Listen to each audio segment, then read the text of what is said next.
For his contributions to the relationship between Canada and Mexico, he received the Canadian Governor General's Visit Award. He was also a non-resident Fulbright Scholar or Fellow in 2007. He earned his BA from Leicester University in England, MA and doctoral degrees from Queen's University in Kingston, Ontario. Would you please give Dr. Duncan Wood a warm welcome?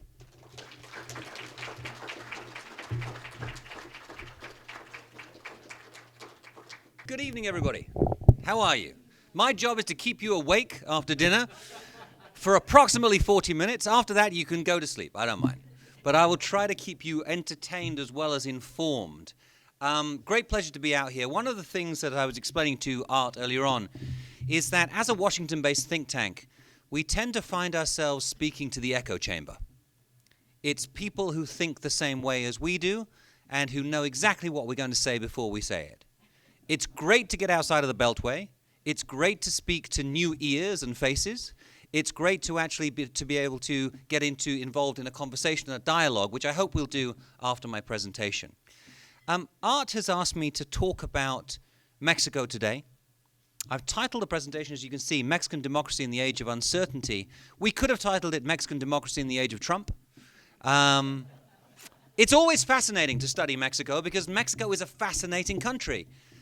But the past 12 months have been very close to the Confucian curse of may you live in interesting times. I feel as though my brain is working 25 hours a day, 8 days a week. And I personally feel exhausted by all the things that have happened. But the fact that all these things are happening really does help to drive us on to study and to understand the dynamics of this bilateral relationship in a way that we haven't before. And we're learning extraordinary things because of the stresses and strains in this relationship. So, for those of you who don't know very much about Mexico, let me just ask, how many people here in this room have visited Mexico? There you go. Pretty much everybody, right? How many people have visited Mexico City? There we go. How many people have visited Guadalajara? Pretty good. How many people have visited Oaxaca?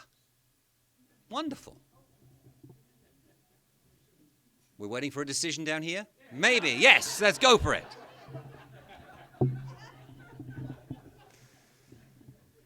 So you know the country quite well. But Mexico is important to the United States in ways that you may not actually be aware. So if I go to my first slide here, we've recently completed a project at the Wilson Center which understands the economic ties between Mexico and the United States. It's a project that we've titled Growing Together. And we've looked at the employment implications of U.S. Mexico trade. Mexico is the number 2 export market for the United States. In other words, Mexico buys more goods from the United States than any other country in the world except for Canada. And most people, when you tell them that, say, well, no, that can't be right. Mexico's a poor developing country. How can they possibly be that important in terms of an export market? Well, the fact is that the United States exports enormous amounts of manufactured goods, components for the construction of automobiles and other large sale items. And, of course, Mexico is a huge market for food products and for other consumer goods. And what we've worked out is that in the United States, almost 5 million jobs depend upon that trading relationship. Now, this is something which is a surprise to many people. When you look at how much the United States exported to Mexico last year, those are figures from 2015, but if you look at last year, it's more or less the same, around $240 billion. And then you compare that with what gets sold to other countries around the world. Compare this now with exports to China. The United States exports twice as much to Mexico as it does to China. China has a population 10 times the size of Mexico's. Begins to put it into perspective. The average Mexican consumes $1,800 worth of U.S. goods a year. That's much more than the average U.S. citizen consumes of Mexican goods, because the U.S. population is more than twice the size of Mexico's, and the U.S. imports only around $300 billion worth of Mexican goods. So in fact, on a per capita basis, Mexico is running a deficit with the United States. You could make that argument. Not to the folks in the White House, of course, who say that that $60 billion deficit is something that needs to be corrected. Have a look at the state of Illinois and Mexico. And you see that Mexico is Illinois' second largest export market, which surprises a lot of people. And part of that, of course, is the export of automobiles, of components, parts, etc. But a lot of agricultural goods, of course, also go to Mexico. So if you look down the exports to Mexico by industry, transportation equipment, computer electronic products, machinery, chemicals, electrical equipment. All of these are driving employment in Illinois. Over 200,000 Illinois jobs depend upon that bilateral relationship. Now these, I think, these are numbers which just begin to scratch the surface, but they give you an idea of why that relationship with Mexico matters for the United States, and why it's a relationship that needs to be handled delicately. And why I'm one of the people who, believe me, for the past few years have said we need to renegotiate NAFTA. NAFTA is an outdated free trade agreement. It was a first-generation free trade agreement that was signed in 1994 when there were no smartphones, when there was no e-commerce or internet economy, when commodities were more important than data. We've flipped that today. So we need to have a new trade agreement, but that needs to be done in the right way. Having established Mexico's importance for the United States, let's talk a little bit about the political system and the term Mexican democracy. Because Mexican democracy has always been peculiar. There have been elections in Mexico for well over 100 years. But for most of that period, in particular since the Mexican Revolution, which ended, depending on which historian you listen to, let's say ended at the end of the 1920s, only one party was in power for 71 years. The PRI-party, or the Revolutionary Institutional Party, which is a beautiful name if you think about it. You can be both revolutionary and institutional. The only party title I preferred in the world was actually a Canadian political party called the Progressive Conservative Party. I think it was a terrific name. They now just call themselves the Conservatives, so we lost that one, I'm afraid.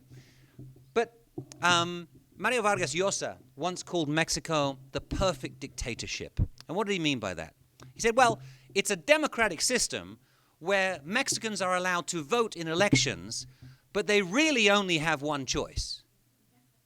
There are other candidates at times, but it's always going to be the same party that wins.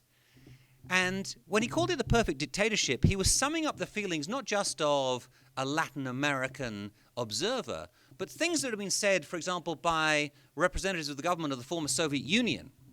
There are stories, which I've been told, of KGB agents in Mexico City in the 1980s who said constantly, you know, we could learn a lot from the way that Mexico controls its people.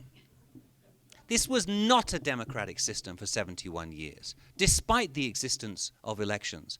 One party was always in power at the level of the presidency, in the Congress, and all of the state governorships. And it was only in the 1980s when this began to change. And the drivers of this change were crisis.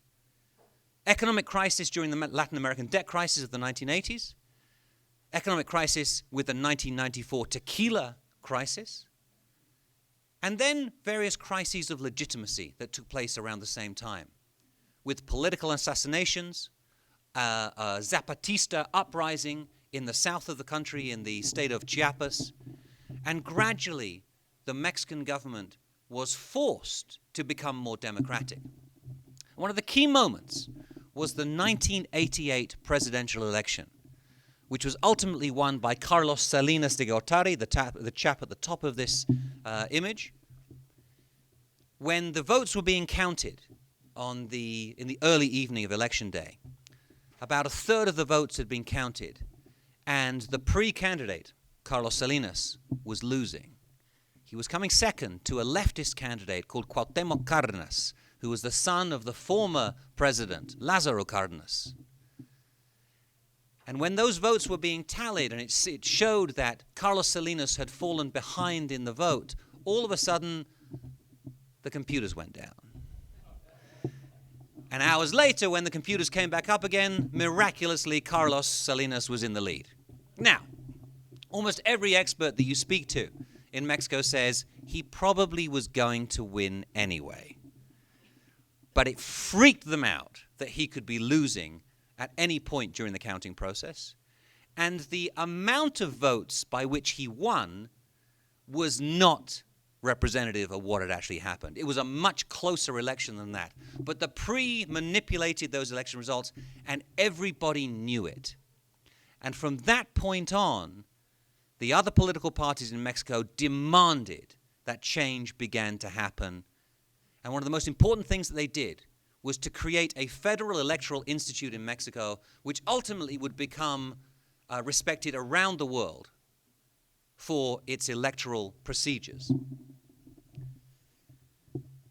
True democracy, we could say, actually only came to Mexico in 1997 and then in 2000. In 1997, for the first time, the PRI party lost control of the Congress, which meant that the president had to actually negotiate with the Congress in the style that the United States Congress negotiates with the U.S. president.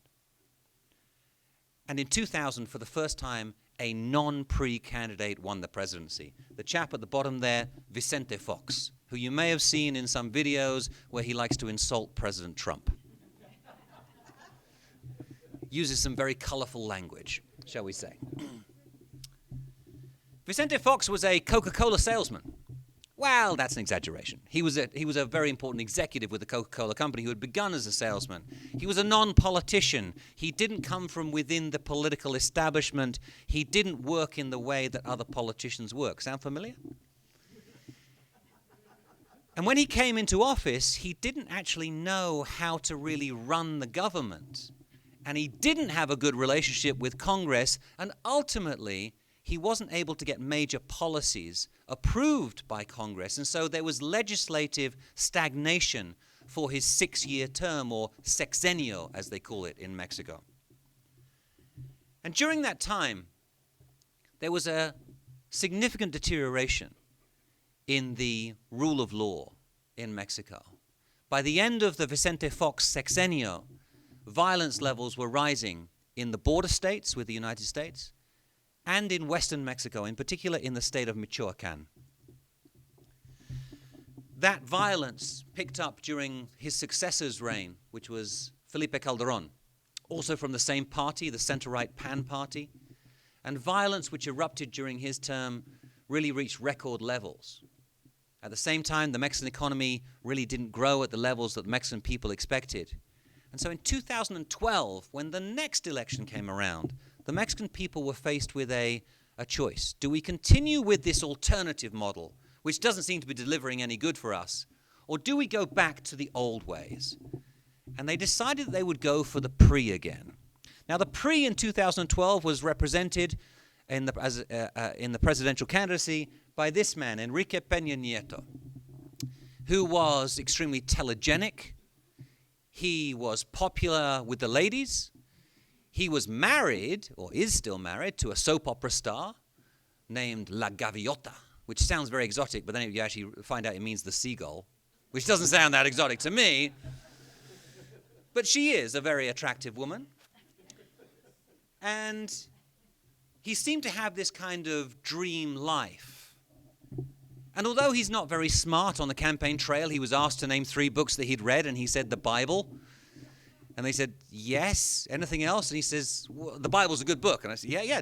Which parts of the Bible have you read? And he couldn't name any parts of the Bible. He had a terrific campaign despite that. And he promised Mexicans that they would make more money under Peña Nieto. But most importantly, he promised that his party, if it was voted back into power, would deliver. That they would actually get policies approved by Congress, legislation approved by Congress, that they would get things done, that they would get Mexico moving again. And when the PRI won in July of 2012 and then came into power. There's a very long transition period in Mexico. Between July and December is a transition period because the president doesn't come in until the 1st of December. And I think that comes from the old days before there were shredders and before you had electronic wire transfers of money. So if you wanted to get money out of the country, you had to put it into suitcases and then take it out. But that's just my hypothesis. When he came into power in December of 2012, the first thing that he did was actually to announce that something called the Pacto por Mexico. And the Pacto por Mexico was a political agreement amongst the three major parties: the PRI, the PAN, which had been in power previously, and the left-wing PRD party. And this was something really quite extraordinary, something that we've never seen here in the United States. They agreed on over 200 pieces of legislation, or legislative initiatives, I should say, covering 95 different areas of policy that set out a legislative agenda for the next 2 years. In other words, the three major parties agreed on all of these issues. And so began a process of getting structural reforms passed in Mexico. The Mexican Congress passed constitutional reforms after constitutional reform after constitutional reform, beginning with a labor reform, which had been called for decades by the OECD. Then an education reform, going against one of the most powerful unions in the country, the teachers' union, which was run by a woman called Elba Ester Gordillo, La Maestra, the most powerful union leader in the country, very corrupt. And they managed to turn against her and put her in jail, then passed the education reform, something which nobody thought they could do. They then passed a telecoms reform, going against the second wealthiest man in the world, Carlos Slim, the wealthiest man in Mexico. Followed it up with competitions reform, a political reform, a fiscal reform. Within 12 months, they had achieved more on the legislative front than the previous three governments had done. Everybody was wowed by this. The cover of Time magazine had Enrique Peña Nieto on it, and it was titled Saving Mexico. People talked about the Aztec tiger, and that it was finally Mexico's time to emerge as a developed economy. That reform agenda still stands out as being extraordinary. But most importantly, for the final reform, which was eventually passed in December of 2013, where the Mexican energy sector was opened up to foreign investment and private investment for the first time since 1938. Something which people had said it would be more easy to change the 10 Commandments than to open the Mexican oil and gas sector. They did it against public opinion. One of the favorite public opinion polls that I like to quote in Mexico is one from 2006, where two different questions that were in this poll on Mexican attitudes to the international system, and Mexicans were asked if it would lead to a significant improvement in your standard of living, would you agree to full integration with the United States of America? And a small majority of Mexicans said yes. If I would be better off, if my standard of living would be better, I would agree to full integration with the United States. Further down in the survey, another question. The Mexican oil and gas sector is in trouble. Production is declining. The national oil company is severely in debt. Do you think we should allow foreign investment in the oil sector? 80% of Mexicans said no. In other words, Mexicans would be more likely to sell their country than their oil. But the political parties were willing to go against this. This was breathtaking. Nowhere around the world have you seen anything like this in a democratic system. And by now, it was working as a democratic system. In the early years of the Peña Nieto administration, there were other successes. Violence, which had reached those record levels under the previous government, began to decline.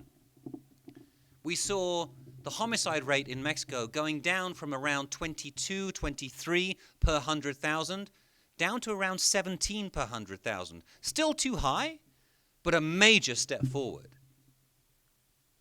And of course, there was the arrest and capture of El Chapo Guzman, his imprisonment, his escape, his imprisonment, and eventually his deportation. So things seem to be going very, very well. But then in 2015, just as those reforms were beginning to have a positive impact on the economy, a series of corruption scandals broke in Mexico. The first one was known as the Casablanca or White House scandal, which had nothing to do with 1600 Pennsylvania, but rather had to do with the president's wife, La Gaviota, who had accepted a house from a major construction firm that, when her husband had been governor of the state of Mexico, had won a number of major contracts from his government and was currently bidding for multi-billion-dollar contracts from his government when he was president of the country. When this scandal broke, exposed by a very brave Mexican journalist, the president immediately said there was nothing amiss, then backtracked and said, okay, fine, we need to re-examine a lot of these contracts, and then eventually forced his wife to say that she was going to sell the house, which she did on a YouTube video, which you can still see today, in which she basically yells at the Mexican population saying, "Why have you made me sell my beautiful house? I earned this house by the sweat of my brow." Not the best way to win public support. Corruption scandals spread. The finance minister, the transportation and communications minister were all implicated in similar scandals. And then, in one of the saddest incidents in Mexico in recent years, the disappearance of 43 students in the state of Guerrero, in the town of Ayotzinapa, occurred. And it turned out that the local mayor had been working directly with organized crime groups. And as the government began to investigate the disappearance and likely murder of these 43 students, it fabricated a story about what had happened, which of course, in today's world, with social media, instant communications, was soon exposed to be a complete fallacy. At one point, the Mexican Attorney General announced that this was the historic truth. And the next day, facts emerged which proved that he was lying to the Mexican people. Sadly, we still don't know what happened in Ayotzinapa. There are various versions of the story. An independent group of international researchers came in to try to find the true version. They were stymied and stopped at every turn by the Mexican government. So we still don't know exactly what happened. But this led to a crisis of legitimacy for the Mexican government, from which it has never really recovered. At the same time, the Mexican economy began to stagnate with the low oil price. As that oil price collapsed in late 2014 and continued in 2015, the Mexican government, which had depended for up to 1/3 of its federal revenue from oil, found itself strapped for cash. And that began to weaken the Mexican peso. And at the same time, in 2016, of course, a U.S. presidential candidate, Donald Trump, began to attack Mexico in his campaign rhetoric. And whilst nobody in Mexico believed that he could possibly win the presidency, the mere thought that it could happen was sufficient to weaken the Mexican peso. And Mexico began to face the very real possibility of a financial and economic crisis once again. During this period, violence began to rise again in Mexico. And in fact, this year looks like being a new record for homicides in Mexico. And like I always like to explain, this doesn't mean that you can't visit Mexico. Mexico City has a lower homicide rate than Washington, D.C., Baltimore, New Orleans, Chicago, many cities in the United States. And if you're willing to visit those cities, you should be willing to visit Mexico City. But there are certain places you shouldn't go in Mexico. I never go to the state of Tamaulipas. When I go to Michoacán, which is a beautiful state, there are many places that I will not go anymore. You just have to be smart about it. Do your research first. But most of the tourist areas are still absolutely fine. Cancun, Cozumel, most of the Mayan Riviera. Los Cabos recently has been in the news because of rising homicide rates there. But it's still isolated incidents. that really make the place look very, very safe when you compare with other places that you might visit around the world. And then, of course, this year, the 2 earthquakes that have hit the country. This has been a serious challenge to the legitimacy of the government again. And the reason for this is because Mexico's previous major earthquake, which took place in 1985, was an example of why the Mexican government and the Mexican federal government doesn't work. At that point, when official numbers say 10,000 people died, but unofficially we know that it was many thousands more than that, civil society found itself alone, digging people out of the rubble because the federal government wasn't able to do it for them. And Mexico saw for the first time in the late 1980s civil society rising up as an important factor. When these earthquakes happened this year, those memories came back again, that you couldn't depend on the Mexican government, that they weren't there for you. A friend of mine who was in charge of one of the disaster sites in Mexico City, in charge by default because the Mexican government simply wasn't there, told the story of how the only Mexican government representatives were 3 soldiers that were sent to make sure that rioting didn't break out. But it was up to ordinary citizens to dig out their neighbors from the rubble. And 2 weeks went by before any Mexican government people came along to help. Now, the Mexican government was dealing with earthquakes in Chiapas and Oaxaca, as well as in Mexico City, Puebla, etc. So it was stretched. We understand that. But the Mexican people felt as though, once again, we've been let down. All of this has combined to make Enrique Peña Nieto the least popular president in Mexican history. At one point, his approval rating sunk down to 12%. He was extremely grateful that at the time there was a head of government in South Korea that was less popular than him, but then that head of government got kicked out of office and he got really worried. But in a strange way, the U.S. came to help him. Since 1994, U.S.-Mexico relations have been marked by this deep economic integration that I explained at the beginning. U.S.-Mexico relations have come to advance beyond the level that anybody thought was possible, particularly on the security front. Mexico has always guarded its sovereignty incredibly jealously, and yet through the early 2000s and up to the present day, we've seen a changing understanding in Mexico of the United States. In Mexican textbooks, the United States used to be identified as the enemy. It's now become a partner, and the Mexican government has begun to use the language of the U.S. is an ally. This is an extraordinary transformation of the language used to describe your neighbor. Remember, Mexicans have not forgotten the Mexican-American War, the loss of half of their territory to the evil neighbor from the north. And yet now they talk about the United States as an ally. Throughout the Obama administration, the United States came to be seen in extremely favorable terms. 2/3 of Mexicans had a favorable image of the United States during the Obama administration. And then Trump happened.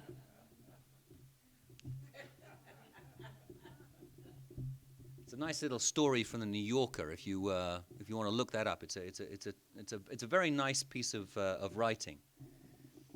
The Trump effect has played out in interesting ways in Mexico. One, it has served to rally support behind the federal government, because the federal government has not caved in to Trump.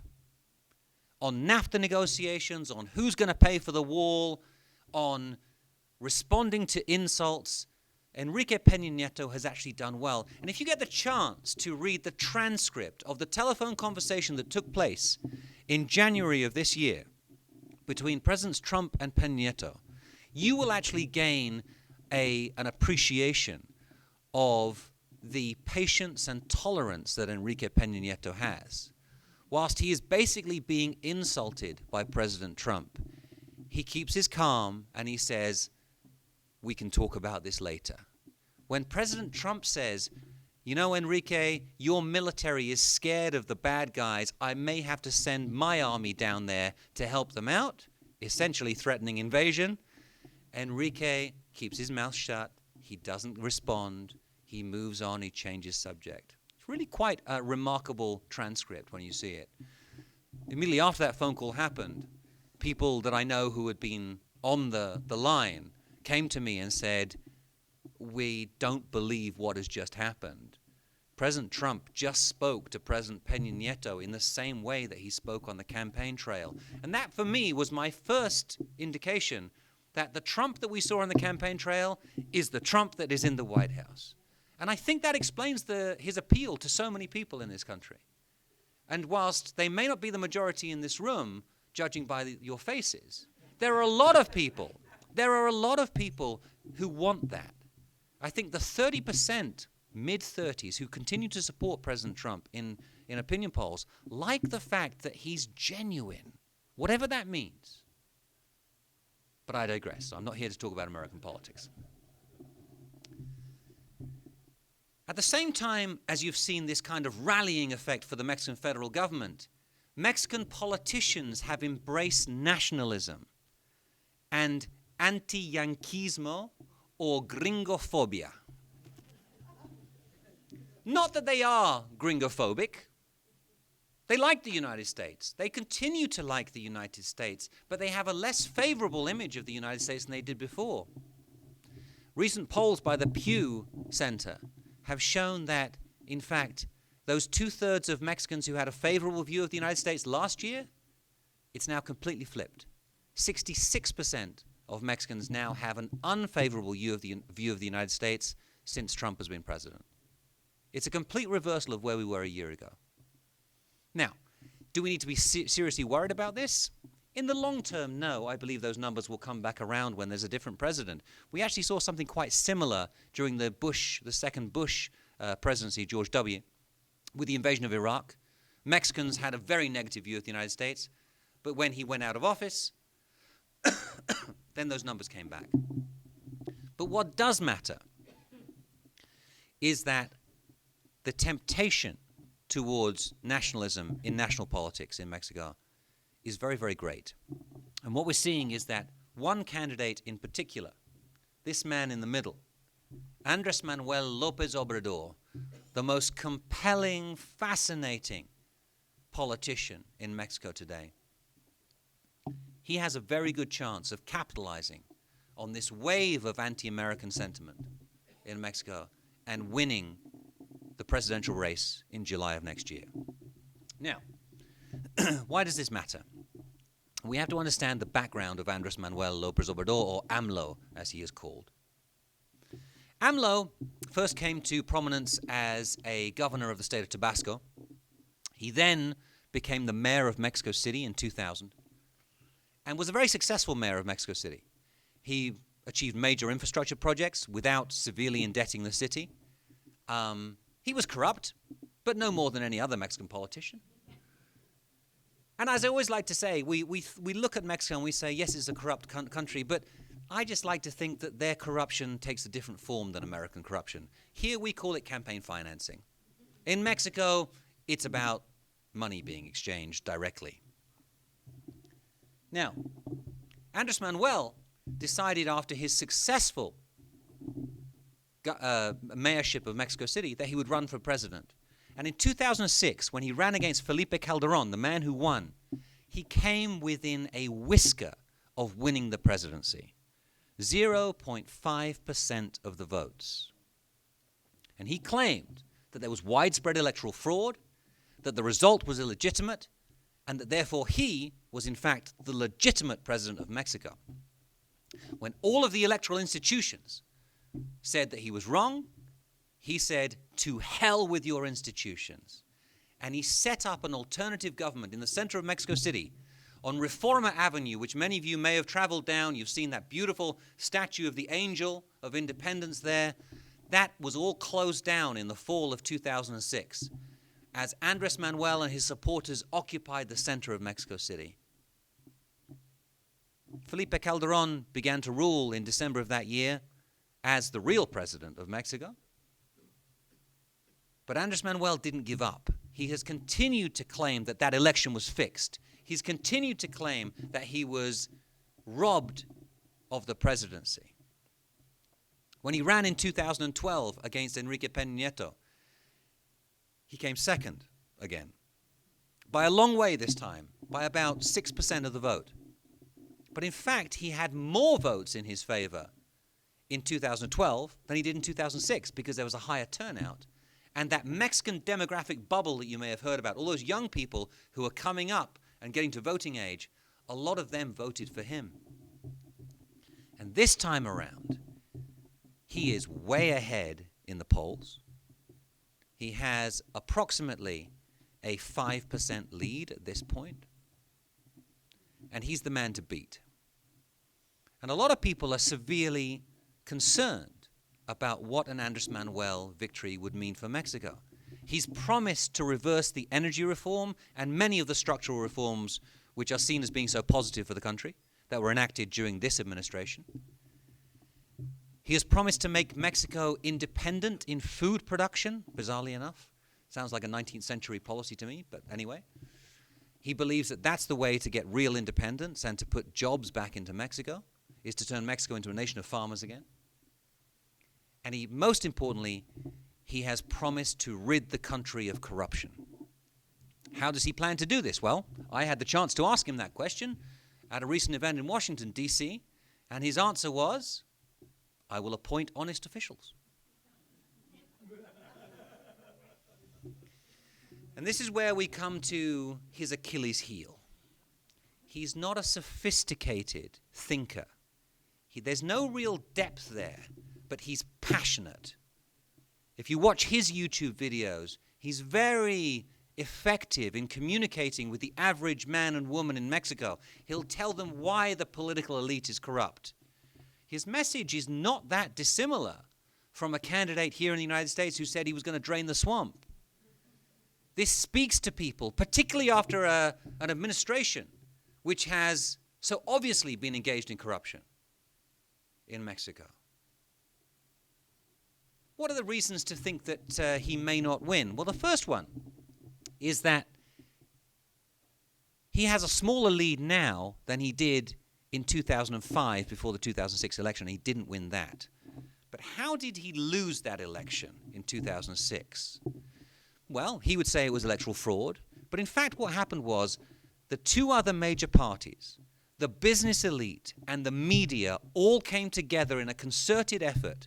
And that was what got Felipe Calderón across the line to be president in 2006. Without that united front, it wouldn't have happened. And so where does the opposition stand today in Mexico? Well, the biggest challenger to Andrés Manuel until a few weeks ago is the woman on the left, Margarita Zavala, who is the wife of former President Felipe Calderón.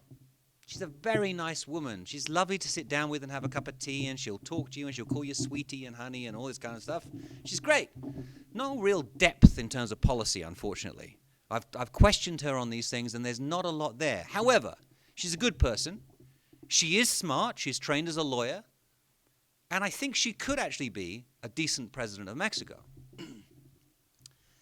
She was running for the candidacy of the center-right PAN party, the same party as her husband. This man on the right, Ricardo Anaya, who is a 30-something leader of the party, has been running against her. And recently, he signed a deal whereby the center-right PAN party came together with the left-wing PRD party to form a united front, a citizens' front.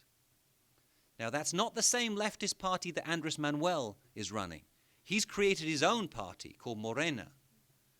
But by doing that political maneuver, Ricardo Anaya basically prevented Margarita from winning the candidacy for the PAN. And so she decided to leave the party and to set up as an independent candidate.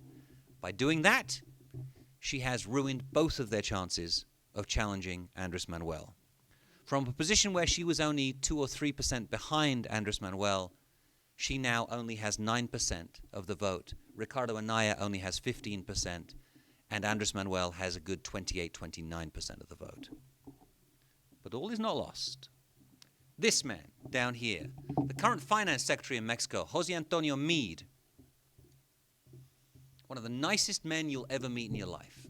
Sophisticated, charming, international, perfect English, well-educated, has worked as a cabinet secretary for the PAN government of Felipe Calderón and in 3 different cabinet positions for the current administration. He is not a member of the PRI party, but the PRI party recently changed its rules to allow a non-party member to become their presidential candidate. He is the great hope for the PRI and for the establishment at this point in time. He has very low name recognition still in Mexico, but his campaign is just beginning. He's not even officially the candidate yet, but I think he will be. This man has the opportunity to save Mexico from Andrés Manuel, and he actually has a very good opportunity to put Mexico on the right path eventually. And the reason for that is partly his personality, but mostly because he appeals to both PRI members and to PAN members. He could unite these 2 parties in a way that we haven't seen before. What stands against him? Unfortunately, his personality.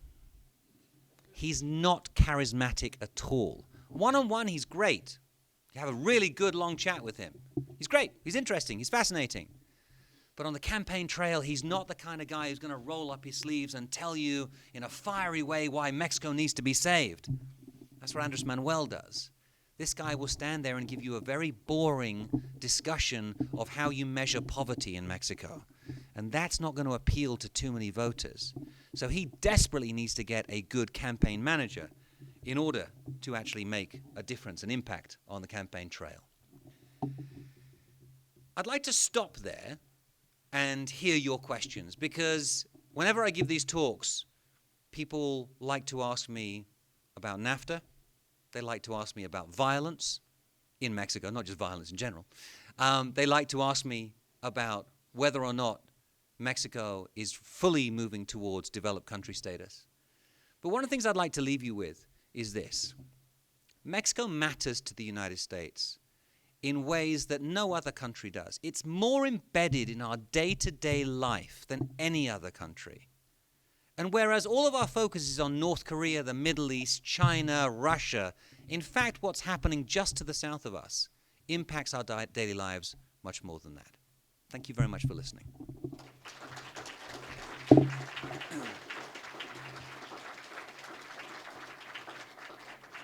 Q&A. Do we have a microphone? There's a question over there. So the question is about the Zapatista movement, the rebellion that took place in 1994, and whether any progress has really been made to represent the interests of the indigenous people and the impoverished folks in the south of the country. So the first thing that you need to know is that Andrés Manuel himself talks a great deal about the poorest of the poor. He tries to represent them and to be there. He calls himself a sort of a semi-messianic figure for them. But really, the indigenous folks that you're talking about in the state of Chiapas see themselves as being part of a very different Mexico. They're not part of the Mexico that exists in Mexico City. They have their own reality down there. When you travel through Chiapas, as some of you may have learned, you actually enter areas of the country where local laws and customs, usos y costumbres, are the law of the land rather than Mexican federal law. And these communities are set up so that they do actually govern themselves in a similar but different way than, of course, what we would call First Nations or Indian reservations do here in the United States. They have that same kind of thing, which they fought for, which is part of what the 1994 rebellion was all about. What I think is fascinating is that there is actually an independent candidate for the presidency this time around, an indigenous woman from Chiapas. She's Zapatista, and she is trying to get enough signatures to become the official candidate to represent those people. It's an issue which will be on the national agenda just for that reason. But sadly, the answer to your question is that very little has been done in terms of land redistribution, in terms of economic opportunities to help them. This government has put in place a strategy of special economic zones where investment goes in, where there are certain tax breaks for investment in these poorer areas, particularly in the south of the country. But until you build the infrastructure there, and until you really connect these areas with reliable natural gas pipelines so that you can have a reliable energy source, nothing's really going to change. So sadly, it's going to be another 6 years lost for those folks, I'm afraid. Please.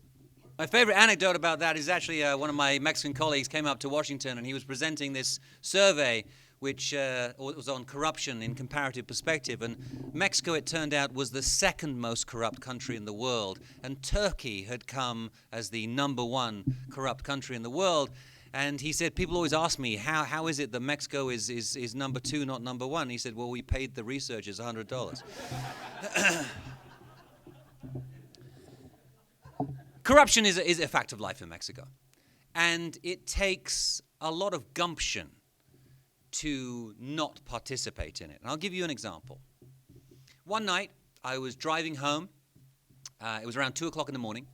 And the way home to my house was closed. The road was closed. And so I had to go an alternate route, the only other way I could get there, which was the wrong way up a one-way street. And I was in a long line of cars doing this. And there was a police car on the side, and they got out and they waved me over. And the police officer who got out of the car, a gentleman, maybe an exaggeration, but he was a man, came over to me whilst his partner, a woman, stayed by the police car. Now, women police officers are allowed to give you a ticket in Mexico City. Men police officers are not. And there's this idea that women are not corrupt. I'm not quite sure where that idea has come from. They certainly haven't spoken to my ex-wife. But anyway.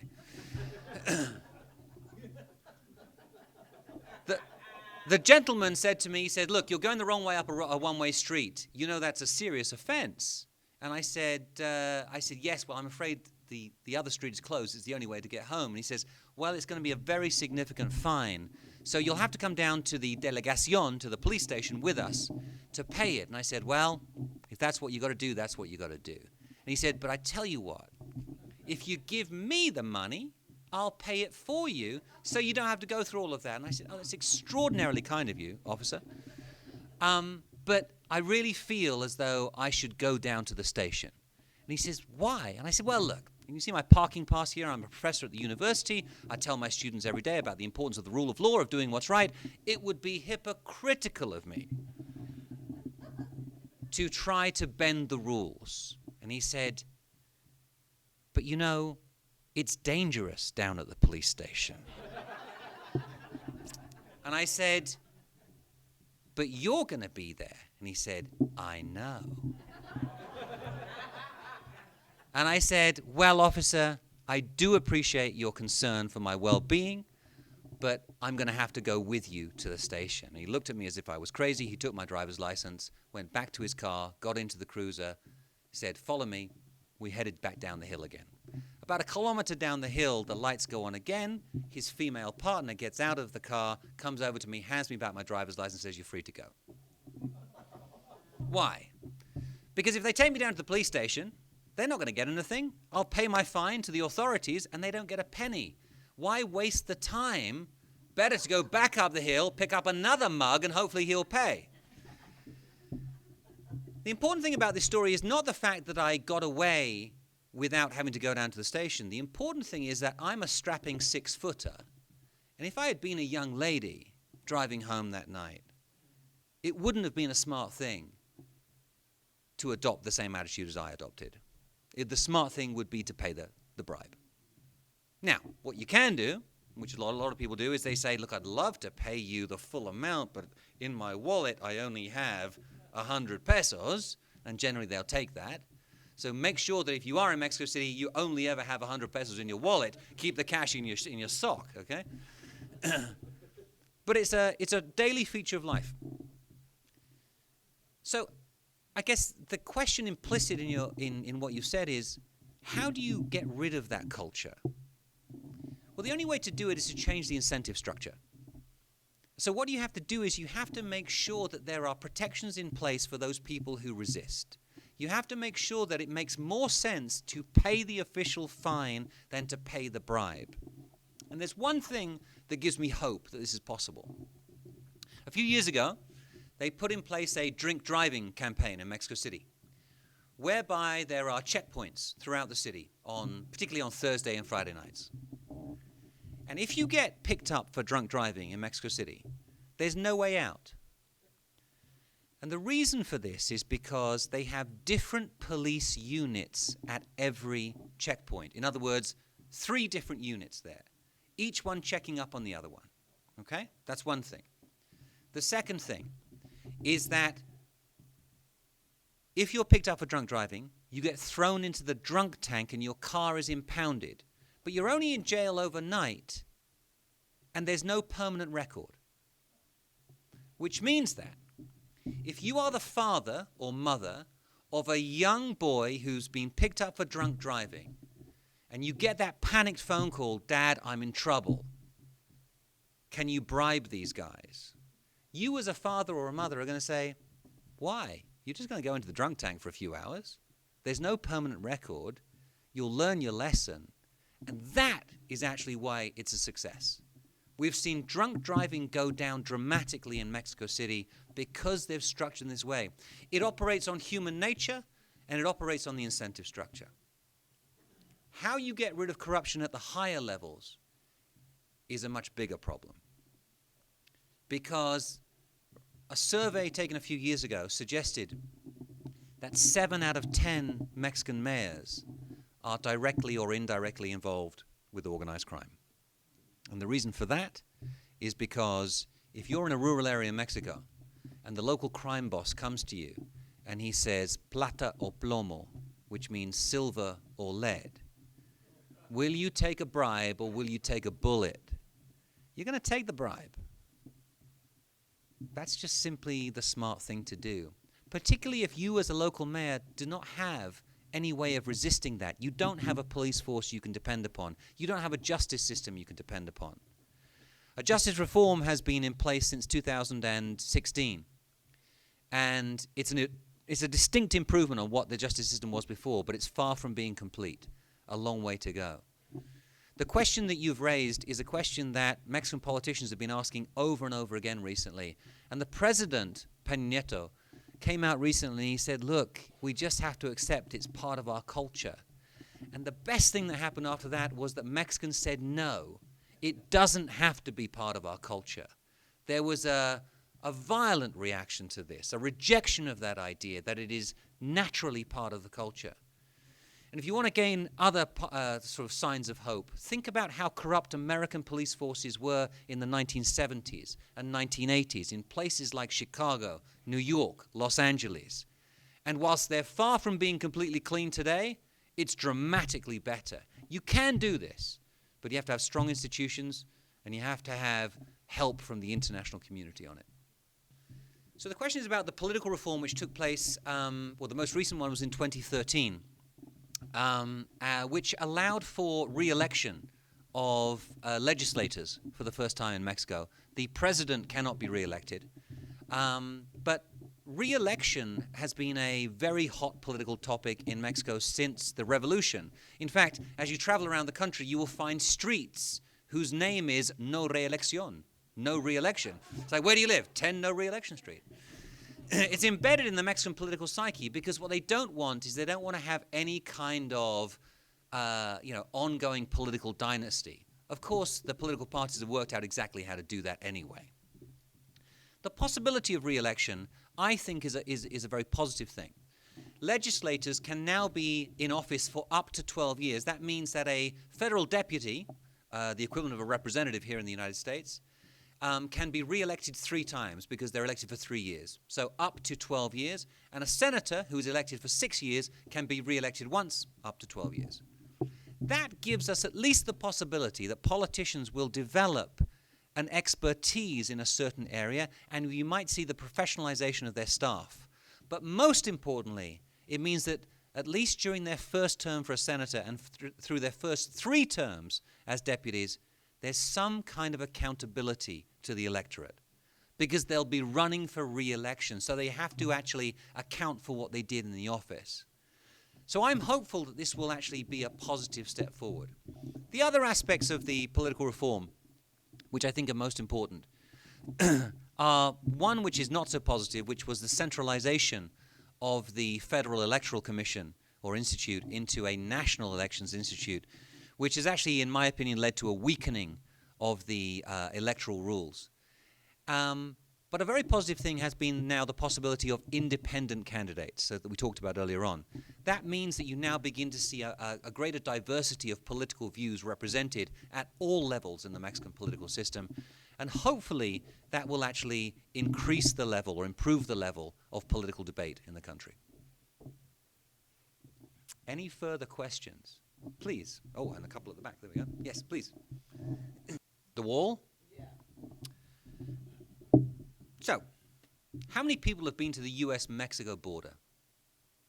How many people have crossed the border on land? Okay, fair number. There's already a wall there. Okay? There's a wall there. What President Trump is talking about is a huge, beautiful wall that the Mexicans pay for, right? Right. And, to be fair, there are already prototypes down there on the San Diego-Tijuana border, which are in place, and you can go and look at. Okay? They're not beautiful at all, but they are interesting at the very least. The wall is a secondary issue. It doesn't really change very much. The only thing it changes, and this does matter, is it makes the lives of immigrants, undocumented immigrants, a lot more difficult and puts them in a much greater danger. But they'll continue to either go over, under, or around the wall. That's what people do with walls. As the Mexicans always say, build a 30-foot wall, we'll build a 31-foot ladder. I mean, the Mexicans have a great dark sense of humor about this. They say, have you not read the news? We're great at tunneling. So let's talk immigration numbers. I think this is a very important point. Between 2000 and 2006, we saw, actually between 1999 and 2005, we saw 3 million Mexicans entering the United States illegally. Okay? That is on a net basis. Today, there are more Mexicans leaving the United States than coming to the United States. In fact, there is a net exodus of 200,000 over the past 5 years. The reason for this? Well, there are less opportunities here in the United States than there were, partly as a result of the Great Recession. There is the thickening of the U.S. Mexico border. It's more difficult to get across. And most importantly, the demographics have changed. That big demographic bubble that I mentioned earlier on is working its way through, and there are less young people coming into the system in Mexico than there were 10, 15 years ago. This means that that human wave of migration is not going to be repeated unless there's a major economic meltdown in Mexico, which President Trump seems to be trying to make happen. But anyway, it's very, very unlikely that we're going to see that happen. What we are seeing is hundreds of thousands of Central Americans crossing through Mexico. And here's something that most people don't know. Mexico has become a partner to the United States on stemming that flow of Central Americans. Last year, Mexico deported 230,000 Central Americans from Mexican territory. That's more than were deported from the U.S. In other words, Mexico is doing the dirty work for the United States. As part of the deal of the overall bilateral relationship, the United States has put pressure on Mexico to help them, and they're doing it.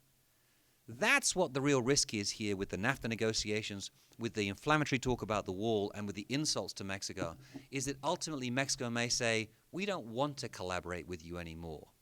And it's not that they're just going to let all the Central Americans go through Mexican territory, but they will use that as a threat, as a weapon, and they will turn the tap on and they'll turn the tap off. And the U.S. southwestern border will be inundated at certain times of the year. Mexico matters in that way. Mexico is an important partner for us. The other thing that, of course, we have to recognize is that that demographic bubble that we benefited from in this country, because it was a source of labor that kept the U.S. economy ticking along, it needs to be satisfied from some other area now. So if those Central Americans aren't coming through and the Mexicans aren't coming, what do we actually do? And you've all read the stories about crops rotting in the field. Well, the answer is quite simple. Mechanization will take its next step forward. A lot of the technologies which have already been invented, but which haven't been exploited up to this point, will begin to be applied. And that's the future on pretty much everything. We're looking at massive automation and therefore a massive shock to the employment sector in this country. Yeah, question at the back?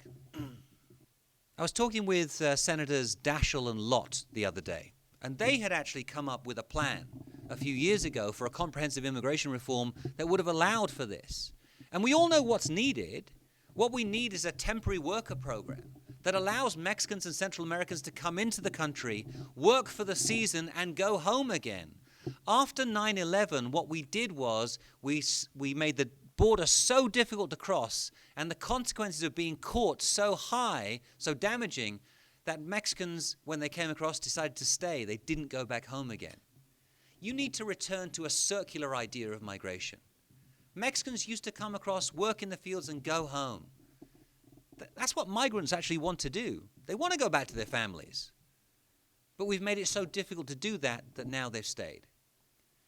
But unfortunately, with this Congress, as with the previous Congress, I don't see us getting anywhere close to a consensus on that issue. So unfortunately, I think the outlook is very, very bleak for that one. So the first thing is that the impact of NAFTA on Mexico is mixed. It has made Mexico into a manufacturing export powerhouse. Okay? You've seen huge investments from all over the world into Mexico to export to the United States. Mexico exports more manufactured goods than the rest of Latin America combined. I mean, add together the rest of the Latin American nations, they don't export as much as Mexico. That's how important it's become. In the late 1980s, 60% of Mexican exports were in the form of petroleum-based products. 40% of GDP was petroleum-based. Today, 80% of exports are manufactured goods, and oil is only responsible for about 6% of GDP. That's the transformation of the Mexican economy. It's a modernization process. Has it generated jobs? Yes, but it's also destroyed jobs. On a net basis, Mexico is ahead of where it was, but the biggest negative impact has been felt in agriculture. And the reason for that is because cheap American food has flowed south. A lot of it has been subsidized by U.S. farm subsidies, and poor, inefficient Mexican farmers have not been able to compete with that. It's hit particularly hard on certain sectors, corn in particular. So Mexico is now a huge consumer of U.S. corn, which is why Senator Grassley of Iowa is so concerned about the demise of NAFTA, and pork. The Mexican pork industry was decimated, partly because of the price, but also because of the quality. Mexican farmers couldn't keep up with the health and safety standards, or phytosanitary standards, sorry. So we now get to a situation 25 years later, or 23 years later, where in fact Mexican pork production is beginning to come back because we've seen a modernization, an industrialization of Mexican agriculture. But again, as in the previous story, the jobs haven't come back with that. So the decimation of Mexican agriculture has meant more migration, both to the United States and to Mexican cities, and we've seen a transformation of the Mexican economy. So whilst it has been generally positive for Mexico, propelling Mexico to be one of the most important economies in the world, those benefits have not been evenly shared amongst the population, which is what we have to say about all free trade agreements, is that they're generally quite positive at the macro level, but a lot of people lose. And economists have known this for a long time. There are winners and losers from trade and from liberalization. Read the Stolper-Samuelson model. It explains everything to us, and that's why some people are in favor and some people are opposed to trade. Andrés Manuel López Obrador, the presidential candidate, said recently, and he's always been an opponent of NAFTA, but he said, look, NAFTA has probably been good for Mexico, but we need to modernize it. And he said, I'm the man to negotiate that. So that brings you to the second part of your question. What can we modernize? Well, some of the things that actually are being discussed at the NAFTA negotiations. One, how do you get more SMEs, small and medium-sized enterprises, to benefit from NAFTA, from the integrated supply chains? That's one of the things where you actually do have to come up with a way to get those small businesses involved in the benefits. And they've already negotiated that chapter, which actually looks like a good chapter. Secondly, e-commerce. How do you lower the barriers to electronic commerce crossing the borders of North America? And this brings us to a quite technical issue, which is the de minimis levels. De minimis is the lowest level at which you don't pay an import duty. So in the United States, it's now down, I think, at $40, okay? But Mexico and Canada both have a $200 limit. And what the United States wants, and I think quite rightly, is for Mexico and Canada to lower their de minimis level so that if you're in Mexico and you want to buy something from Amazon, it can cross the border at a lower, without tariffs, okay? I just realized I explained that completely the wrong way. Sorry. From $40, it needs to go up to $200, okay? So these are some of the things that you can actually do in there. The other thing that I would say is that Secretary Ross has talked at great length about the need to increase regional content levels in the auto sector. Currently, for a car to count as a NAFTA car, 62.5% of the value of that automobile has to come from the NAFTA countries. Secretary Ross wants to increase that to 85%, which everybody in the auto sector says is crazy and they can't possibly build a car that would be competitive in the US market like that. But there is a way in which you can increase that up to about 68%. And I think if we just listen to what industry tells us and what the experts tell us, if we had a fact and statistical-based analysis of this, we could make improvements in that way. I think there's a lot to be done in there. There's other things which the Canadians and the Mexicans have pushed, trying to include gender and indigenous issues in the free trade agreement. Let's strengthen the environmental standards, which is something that we've all complained about for a long time. The labor standards, and this is no mystery. We've already done this in the TPP negotiations. All the language is there. We literally have to do a cut and paste. Change a little bit of the countries that are listed there, of course. But Mexico and Canada have agreed to this, and they continue to agree to that language in the TPP 11 negotiations, which are going on right now in Vietnam. So I think there are a lot of easy solutions. One idea, which I think we need to push, is that Secretary Ross has been saying they want to have a sunset clause for NAFTA, that after 5 years, NAFTA will immediately terminate unless the parties agree to keep it going.